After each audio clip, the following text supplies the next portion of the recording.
देवताओं ने भगवान शिव जी की अत्यंत विनय के साथ स्तुति करते हुए अंत में कहा, आप पर उत्कृष्ट परमेश्वर, परा तत्पर तथा परा तत्परतर है। आप सर्वव्यापी विश्व मूर्ति विश्व महेश्वर को नमस्कार है। आप विष्णु कलत्र, विष्णु क्षेत्र, भानु, भैरव, शरणागत वत्सल, त्रंबक तथा विहरणशील है। आप मृत्युंजय है, शोक भी आपका ही रूप है। आप त्रिगुण एवं गुणात्मक है। चंद्रमा, सूर्य और अग्नि आपके नेत्र हैं। आप सबके कारण और धर्म मर्यादा स्वरूप है। आपको नमस्कार है। अपने ही तेज से संपूर्ण जगत को व्याप्त कर रखा है। आप निर्विकारी प्रकाश पूर्ण चिदानंद स्वरूप है। आप पर ब्रह्म परमात्मा है। महेश्वर, ब्रह्मा, विष्णु, इंद्र और चंद्र आदि समस्त देवता तथा मुनि आपसे ही उत्पन्न हुए हैं। चूंकि आप अपने शरीर को 8 भागों में विभक्त करके समस्त संसार का पोषण करते हैं, इसलिए अष्टमूर्ति कहलाते हैं। आप ही सबके आदि कारण करुणा में ईश्वर है। आपके भय से ये वायु चलती है। आपके भय से अग्नि जलाने का काम करती है। आपके भय से सूर्य तपता है और आपके ही भय से मृत्यु सब और दौड़ती फिरती है।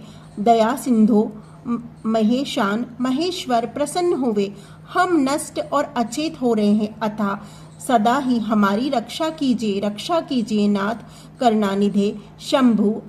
आपने अब तक नाना प्रकार की आपत्तियों से जिस तरह हमें सदा सुरक्षित रखा है, उसी तरह आज भी आप हमारी रक्षा कीजिए। नाथ दुर्गेश, आप शीघ्र कृपा करके इस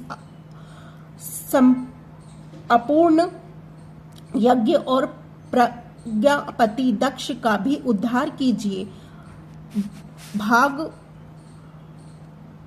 को अपनी आंखें मिल जाए, यजमान दक्ष जीवित हो जाए, भूषा पशु के दांत जम जाए और भृगु की दाढ़ी मूछे पहले जैसी हो जाए, शंकर आयुधा और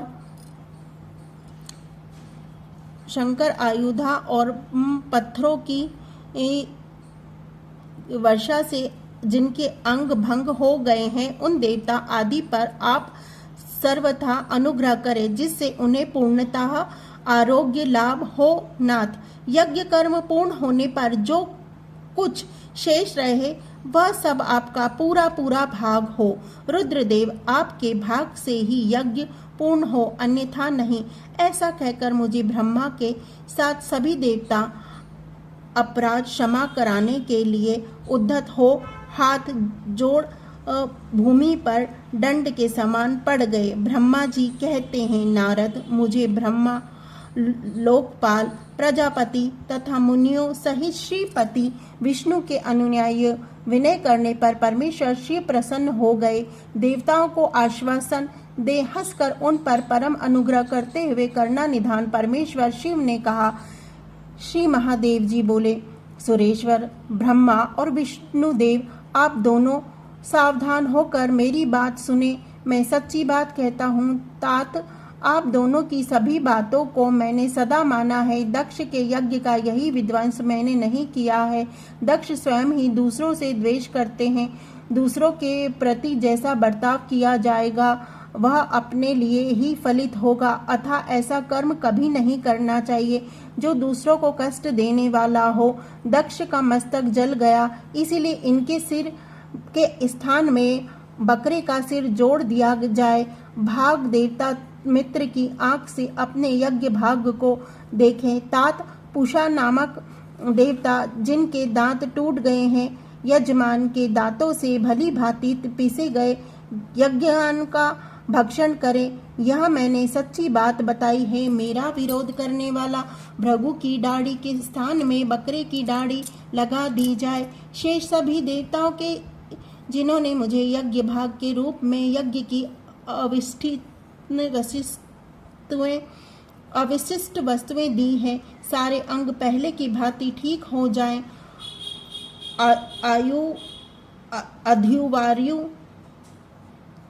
आदि यज्ञिकों में से जिनकी भुजाएं टूट गई हैं, अविनाशी कुमारों की भुजाओं से और जिनके हाथ नष्ट हो गए हैं वो पूषा के हाथों से अपने काम चलाएं। यह मैंने आप लोगों के प्रेमवश कहा है। ब्रह्मा जी कहते हैं, नारद ऐसा कर वेद का अनुसरण करने वाले सुर सम्राट चरपति दयालु परमेश्वर महादेव जी चुप हो गए। भगवान शंकर का वह भाषण सुनकर श्री विष्णु और ब्रह्मा सहित संपूर्ण देवता संतुष्ट हो उन्हें तत्काल साधुवाद देने लगे। तदंतर भगवान शंभु को अभिमंत्रित करके मुझसे ब्रह्मा और देव ऋषियों के साथ श्री विष्णु अत्यंत हर्षपूर्वक पुनः दक्ष की यज्ञशाला की ओर चले। इस प्रकार उनकी प्रार्थना से भगवान शंभु विष्णु आदि देवताओं के साथ कनखल में स्थित प्रजापति दक्ष की यज्ञशाला में पधारे। उस समय रुद्रदेवों ने वहां यज्ञ का और विशेषतः देवताओं तथा ऋषियों का जो वीरभद्र के द्वारा विध्वंस किया गया था उसे देखकर स्वाहा स्वधा पुषा तुष्टि धृति सरस्वती अन्य समस्त ऋषि पितर अग्नि तथा अन्याय बहुत से यक्ष गंधर्व और राक्षस वहां पड़े थे। उनमें से कुछ लोगों के अंग तोड़ डाले गए थे, कुछ लोगों के बल नोच के लिए गए थे और कितने ही उस समरांगण में अपने प्राणों से हाथ धो बैठे थे। उस यज्ञ की वैसे ही दुर्अवस्था देखकर भगवान शंकर ने अपने गणनायक महाप्रज्ञ वीरभद्र को बुलाकर हंसते हुए कहा, महाबाहु वीरभद्र, यह तुमने कैसा काम किया है तात? तुमने थोड़ी ही देर में देवता तथा ऋषि आदि को बड़ा भारी दंड दे दिया। वस्तु जिसने ऐसा द्रोहपूर्ण कार्य किया है, उस विलक्षण यज्ञ का आयोजन किया और जिसे ऐसा फल मिला है, उस दक्ष को तुम शीघ्र यहाँ ले आओ। भगवान शंकर के ऐसा कहने पर वीरभद्र ने बड़ी उतावली के साथ दक्ष का धड़ लाकर उनके सामने डाल दिया। दक्ष के उस शव को सिर से रहित देख लोक कल्याणकारी भगवान शंकर आगे खड़े हुए वीरभद्र से हंसकर दक्ष का सिर कहाँ है? अब प्रभावशाली वीरभद्र ने कहा, प्रभु, मैंने तो उसी समय दक्ष के सिर को आग में होम दिया था। वीरभद्र की यह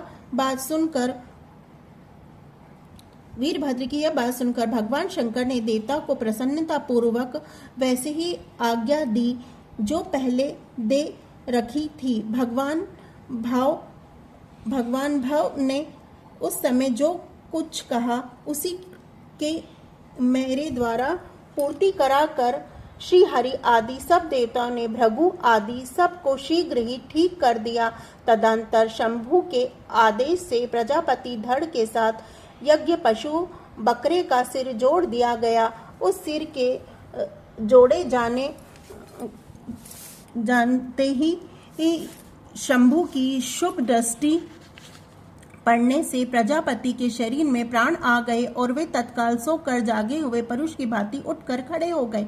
उठते ही उन्होंने अपने करुणानिधि भगवान शंकर को देखा। देखते ही दक्ष के हृदय में प्रेम उमड़ आया। उस प्रेम ने उनके अंतःकरणों को निर्मल एवं प्रसन्न कर दिया। पहले महादेव जी से द्वेष करने के कारण उनका अंतःकरण मलिन हो गया था, परंतु उस समय शिव के दर्शन से वे तत्काल शरद ऋतु के चंद्रमा की भांति निर्मल हो गए।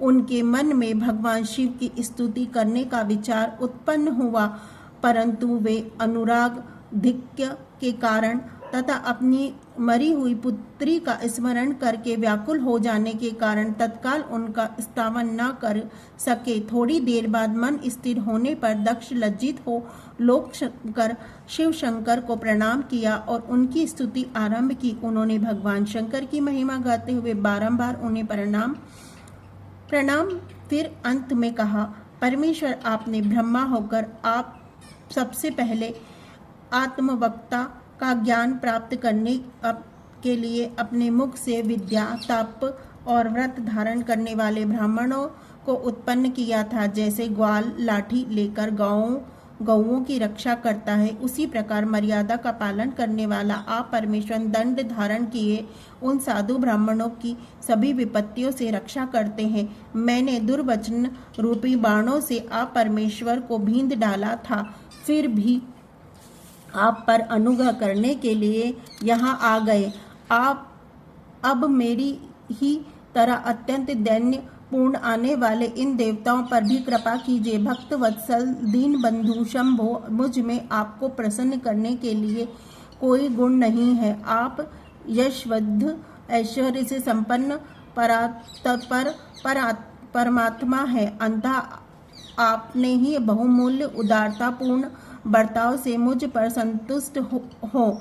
ब्रह्मा जी कहते हैं, नारद, इस प्रकार लोक कल्याणकारी महाप्रभु परमेश्वर शंकर की स्तुति करके विनीत चित्त प्रजापति दक्ष चुप हो गए। तदंतर श्री विष्णु ने हाथ जोड़कर भगवान वृषध्वज को प्रणाम करके प्रसन्नता पूर्ण हृदय और वाष्पदग्ध वाणी द्वारा उनकी स्तुति आरंभ की। तदंतर मैंने कहा, देव देव महादेव करुणा सागर प्रभो, आप स्वतंत्र परमात्मा है, अद्वितीय है, अविनाशी परमेश्वर है। देव ईश्वर, आपने मेरे पुत्र पर अनुग्रह किया है। आपने अपमान की और कुछ भी ध्यान न देकर दक्ष के यज्ञ का उद्धार कीजिए।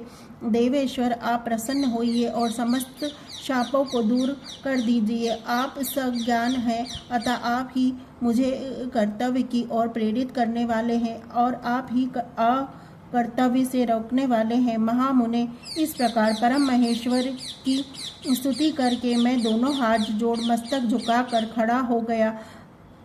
तब सुंदर विचार रखने वाले इंद्र आदि देवता और लोकपाल शंकर देव की स्तुति करने लगे। उस समय भगवान शिव का मुख अरविंद प्रसन्नता से खिल उठा था। इसके बाद प्रसन्नचित्त हुए समस्त देवताओं, दूसरे दूसरे सिद्धों, ऋषियों और प्रजापतियों ने भी शंकर जी का सहर्ष स्तवन किया। इसके अतिरिक्त उपदेवों और नागों, सदस्यों तथा ब्राह्मण ने पृथक पृथक प्रणाम पूर्वक बड़े भक्ति भाव से उनकी स्तुति की। बोलो शंकर भगवान की जय।